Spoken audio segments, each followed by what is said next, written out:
Hello friends, இன்றைக்கி நம்ம இந்த வீடியோவில் பேரபெட் வால் அப்படின்னு சொல்லப்படுற கைப்பிடி செவுரு இருக்குது பார்த்தீங்களா, அதை பற்றி தான் பார்க்க போகிறோம். இந்த கைப்பிடி செவுரு அப்படின்னா என்ன, அது எதுக்காக நம்ம யூஸ் பண்ணுறோம், அதோட ஹைட் எவ்வளோ வைக்கணும், அதோட அகலம் எவ்வளோ வைக்கணும், அது கட்டும்போது இன்னும் நம்ம கவனிக்க வேண்டிய விஷயங்கள்லாம் என்ன அப்படின்னு இந்த பேரபெட் வால் சம்மந்தமாக ஃபுல் டீட்டெயில்ஸும் இந்த வீடியோவில் நம்ம பார்க்க போகிறோம். ஸோ இந்த வீடியோவை ஸ்கிப் பண்ணாமல் கடைசி வரைக்கும் முழுசாக பாருங்கள். இப்போ தான் நம்ம சேனலுக்கு ஃபஸ்ட் டைம் வரீங்க அப்படின்னா நம்ம சேனலுக்கு சப்ஸ்கிரைப் பண்ணி கூடவே அந்த பெல் ஐக்கானையும் கிளிக் பண்ணிக்கோங்க. வாங்க வீடியோக்குள்ளே போகலாம். பேரபெட் வால் அப்படிங்கிறது என்னன்னு பார்த்தீங்கன்னா, அது ஒரு பவுண்ட்ரி வால் மாதிரி ஆக்ட் ஆகும். அதாவது இப்போ நம்ம ஒரு ரூஃப் ஸ்ட்ரக்சர் இருக்குது, ரூஃபாக இருக்கட்டும், பால்கனியாக இருக்கட்டும், இல்லை பிரிட்ஜாக இருக்கட்டும், இல்லைனா நம்ம ஸ்டேர்வேவாக இருக்கட்டும், எதுவாக இருக்கட்டும், அதோட எட்ஜில் அந்த கார்னரில் ஒரு பவுண்ட்ரி வால் மாதிரி கட்டுறதுக்கு பேர் தான் இந்த பேரபெட் வால் அப்படிங்கிறது. இது எதுக்காக கட்டுறோம் அப்படின்னு பார்த்தீங்கன்னா, இது நிறைய பர்பஸ்க்காக கட்டுறோம். இதில் மொதல் பர்பஸ் என்ன அப்படின்னு பார்த்தோன்னா, முக்கியமான விஷயம் சேஃப்டி. யாரும் குழந்தைங்களோ இல்லை பெரியவங்களோ இல்லை பெட்ஸோ யாருமே தவறி கீழே விழுந்துடக்கூடாது அப்படிங்கிறதுக்காக இந்த ரூஃப் எட்ஜிலையும் நம்ம படிக்கட்டு போகிற வழி இருக்குது பார்த்தீங்களா, அதுக்கு சைடில் வர்றது, அதுக்கப்புறம் பால்கனியோட அந்த எட்ஜில் இதிலெல்லாம் கட்டுறது தான் அந்த பேரபெட் வால். அடுத்து ரெண்டாவது விஷயம் எதுக்காக இதை நம்ம கட்டணும் அப்படின்னு பார்த்தீங்கன்னா, இது ஒரு அப்பியரன்ஸ்க்காக நம்ம கட்டுவோம். ஏன்னா வச்சுக்கோங்களேன், இப்போ ரூஃப் போட்டிருக்கோம் அப்படின்னா அந்த ரூஃப் லெவலோட நம்ம கட் பண்ணி இது பண்ணிடுறோம் அப்படின்னா ஹைட்டும் நம்ம பில்டிங்கோட ஹைட்டும் கம்மியாக தெரியும். ஸோ மேலே ஒரு 3 அடி கட்டும்போது நம்ம பில்டிங்கும் நல்லா கொஞ்சம் பெரிய ஹைட்டில் தெரியும். அந்த பேரபெட் வால்லே நிறைய டிசைன்ஸ் எல்லாம் கொடுத்துட்டு பண்ணுவோம். அந்த மாதிரி டிசைன்ஸ் எல்லாம் கொடுத்து பண்ணும்போது அது இன்னுமே பார்க்க அழகாக இருக்கும். அதே மாதிரி தான் நம்ம படிக்கட்டோட கைப்பிடியிலையும் பார்த்தீங்கன்னா நிறைய டிசைன்ஸ் எல்லாம் கொடுத்து பண்ணுவோம். அது பார்க்கவே ரொம்ப அட்ராக்டிவாக இருக்கும். அதுக்கப்புறம் அடுத்த விஷயம் என்னென்னு பார்த்தோம்னா ப்ரைவேசி. இப்போ நம்ம உள்ளுக்குள்ளே ஏதோ ஒரு ஜாமான் வச்சுருக்கோம், பால்கனிலேயோ இல்லை டெரஸ்லேயோ ஏதோ ஜாமான் வச்சுருக்கோம், ஏதோ நம்ம யூஸ் பண்ணுறோம், நம்ம யூட்டிலிட்டிக்கு யூஸ் பண்ணுறோம் அப்படிங்கும்போது ஒரு 3 அடிக்கு வால் இருந்துச்சு அப்படின்னா அது நமக்கு கொஞ்சம் ப்ரைவேசியாக இருக்கும். நம்ம எதாவது ஸ்டோர் பண்ணி வைக்கிறதுக்கும் அது நமக்கு ப்ரைவேசியாக இருக்கும். அதுக்கப்புறமே 4வது விஷயம் என்னன்னு பார்த்தோம்னா, இது ஒரு ஸ்க்ரீன் மாதிரி ஆக்ட் ஆகும். வெளியில் இருக்க அந்த ஏரோ இல்லை டஸ்ட்டோ அப்படி இல்லைனா மாய்ஸ்சரோ உள்ளே வராமல் நம்ம ரூஃபை அதுலேருந்து ரூஃபையும் பால்கனியும் அதுலேருந்து காப்பாற்றும். அதுக்காக தான் இந்த பேரபெட் வால் அப்படிங்கிறத நம்ம பில்ட் பண்ணுறோம். இந்த பேரபெட் வாலை எதெல்லாம் வச்சு கட்டலாம் அப்படின்னு பார்த்தோம் அப்படின்னா, பிரிக்ஸ், அதுக்கப்புறம் பிளாக், ஸ்டோன்ஸ் இதெல்லாம் வச்சுட்டு கட்டலாம். அதுக்கப்புறமே பார்த்தீங்கன்னா ஆர்சிசி ஸ்ட்ரக்சராகவும் நம்ம கம்பி கட்டி காங்கிரீட் போட்டு கூட நம்ம கட்டலாம். அதுக்கப்புறமே பார்த்தோம்னா கிரில்ஸ், இந்த எம்எஸ் கிரில்ஸ், எஸ்எஸ் கிரில்ஸ், அந்த மாதிரி எம்எஸ் எஸ்எஸ்லாம் டிசைனாக இப்போ அதுதான் ரொம்பவே அதிகமாக நம்ம யூஸ் பண்ணிக்கிட்டு இருக்கோம். அந்த மாதிரி கூட பண்ணலாம். அப்படி இல்லைன்னா கிளாஸ்லாம் கூட இது நம்ம டஃபன் கிளாஸ் இருக்குது பார்த்தீங்கன்னா, அந்த மாதிரி டஃபன் கிளாஸ்லாம் கொடுத்து கூட நம்ம இதை இந்த பேரபெட்டை நம்ம பில்ட் பண்ணிக்கிட்டு இருக்கோம். அதுக்கப்புறமே இது எல்லாத்தையுமே மிக்ஸ் பண்ணி இது ஒன்றோட ஒன்று இந்த இப்போ கிரில்லும் கிளாஸும் மிக்ஸ் பண்ணி நம்ம யூஸ் பண்ணுவோம். அதுக்கப்புறம் பிளாக்ஸும் கிரில்ஸும் யூஸ் பண்ணி நம்ம மிக்ஸ் பண்ணி பண்ணுவோம். அந்த மாதிரி காம்பினேஷன் ஆஃப் தீஸ் பேட்டர்ன்ஸ் எல்லாம் யூஸ் பண்ணி கூட நம்ம பில்ட் பண்ணுவோம்.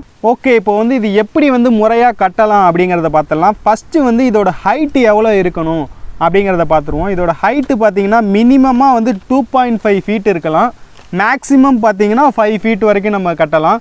இந்த மினிமம் ஹைட்டுங்கிறது 2.5ங்கிறது நம்ம ரொம்ப ரேர் கேஸ் தான். நம்ம ஒரு 3 ஃபீட்டாச்சும் நார்மலாக காமனாக கட்டும்போது ஒரு 3 ஃபீட்டுக்காச்சும் நம்ம பேரபெட் வால் கன்ஸ்ட்ரக்ட் பண்ணோம் அப்படின்னா தான் நமக்கு சேஃப்டியாக இருக்கும். ஏன்னா அப்போ தான் குழந்தைங்க எட்டி பார்க்கும்போது அவங்களுக்கு வெளியில் எட்டி பார்க்க முடியாத அளவுக்கு இருக்கும்.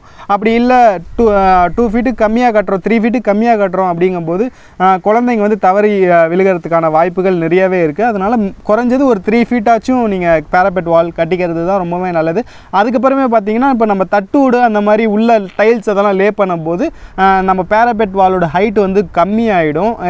குறைஞ்சபட்சம் பார்த்தீங்கன்னா ஒரு 3 இன்ச்சு கிட்ட கம்மியாகிடும்.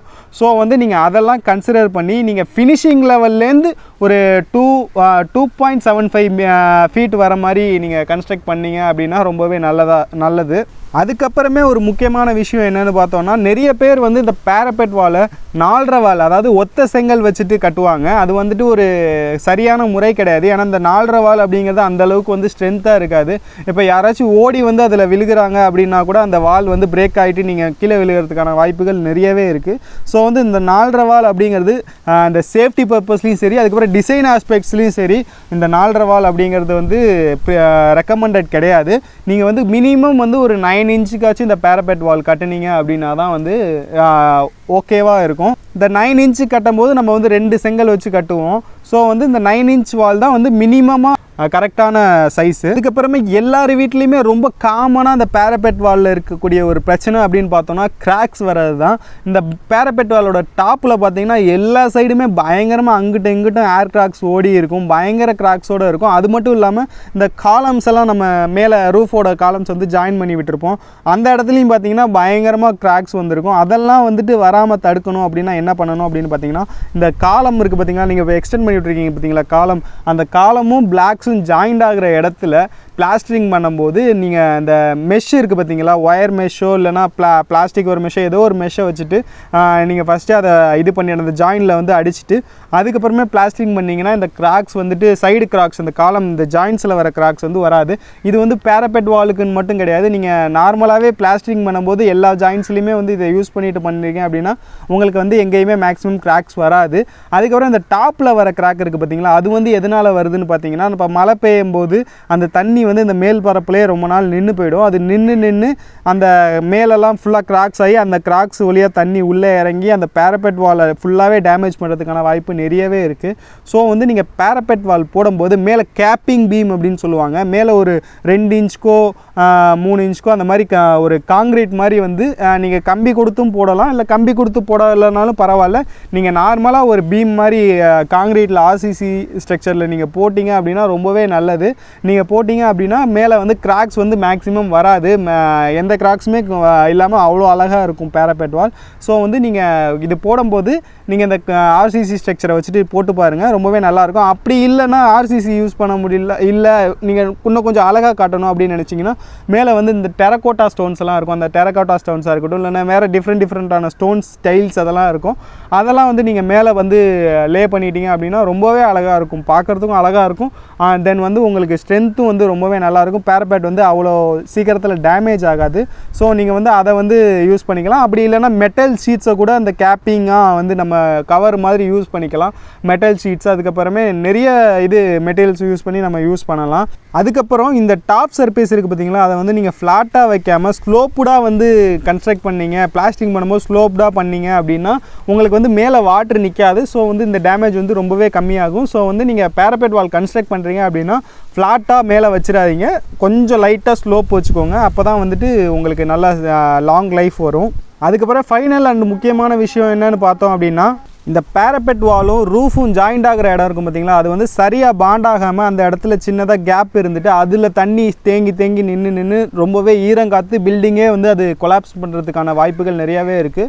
ஸோ வந்து நீங்கள் அந்த கேப்ஸ் இருக்குது பார்த்தீங்களா, அங்கே வந்துட்டு வாட்டர் ப்ரூஃபிங் அட்மிக்சரை வச்சோ இல்லைனா நீங்கள் குளவு மாதிரி அது அந்த குளவில் வந்துட்டு கொஞ்சம் வாட்டர் ப்ரூஃபிங் அட்மிக்சரை மிக்ஸ் பண்ணிவிட்டு அந்த மாதிரி நீங்கள் குளவு மாதிரி அடிச்சிட்டிங்க, அந்த ஜாயின்ஸை வந்து நீங்கள் கெமிக்கல்ஸ் யூஸ் பண்ணி ஃபில் பண்ணிட்டீங்க அப்படின்னா ரொம்பவே நல்லதாக இருக்கும், ரொம்பவே லைஃப்ஸ் வந்துட்டு அதிகமாக வரும். ஸோ இந்த மெத்தட்லாம் நீங்கள் ஃபாலோ பண்ணீங்க அப்படின்னாலே உங்களோட பேரபெட் வால் அப்புறம் உங்களோட பில்டிங்கோட லைஃப் வந்துட்டு ரொம்பவே நல்லா இருக்கும். ஸோ நீங்கள் வந்து இதை ஃபாலோ பண்ணுங்கள். இந்த வீடியோ உங்களுக்கு பிடிச்சிருந்துச்சுன்னா ஒரு லைக் பண்ணிக்கோங்க, ஷேர் பண்ணிக்கோங்க. இந்த வீடியோ பற்றி உங்களுக்கு கீழே கமெண்ட் பாக்ஸில் கமெண்ட் பண்ணுங்கள். நம்ம சேனலுக்கும் ஒரு சப்ஸ்கிரைப் பண்ணிக்கோங்க, கூடவே அந்த பெல் ஐக்கானையும் கிளிக் பண்ணிக்கோங்க.